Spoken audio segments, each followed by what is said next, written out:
Verilmiş Python kodu işə düşdükdə B siyahısına hansı ədədlər əlavə olunacaq? Baxaq. Əvvəlcə kodun məntiqinə baxaq. Deməli, nə var bizdə? A siyahımız var, S bərabər 0 var və B boş siyahımız var. İlk dövrümüz nədir? A siyahısı üzərində gəzir və hər bir elementi i-yə mənimsədir. Yəni ki, i-nin qiymətləri sırası ilə 5, 12, 56, 73, 3 və 26-ya bərabər olur. Və bunların hər birinin S-in üzərinə gəlir. Yəni ki, S bizə nə olur? S-in üzərində 5-i, 12-ni, 56-nı, 73-ü, 3-ü və 26-nı gəlir. Yəni bunların cəmi bizdə S-ə bərabər olur. Deməli, S-in qiyməti bunların cəmi olan 175 ədədinə bərabər olur.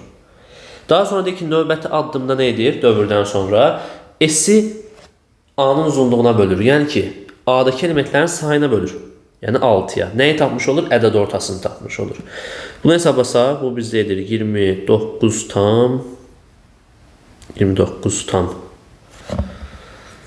1, 6 və s. Yuvarlaqlaşdırsaq 29 tam %16 kimi bir ədəd alınır.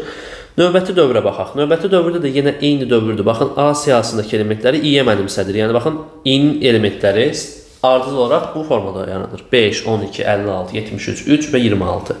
Və bir şərt verir. Deyir ki, i bizdə S-dən böyükdürsə, B-yə daxil et. i-nin S-dən böyük olması o deməkdir ki, yəni element əgər ədəd ortadan böyükdürsə, onu B siyahısına daxil et. Şimdi baxıram, bizdə ədəd ortadan böyük ədədlərimiz hansılardır? 56 və 73-dür. Deməli, nə olacaq? B-yə biz 56 və 73 ədədlərini daxil etmiş olacağıq və sonra da onu çap et deyir. Onda deməli, cavabımız burada hansı olur? B variantı 56 və 73 ədədi daxil edilmiş siyahı.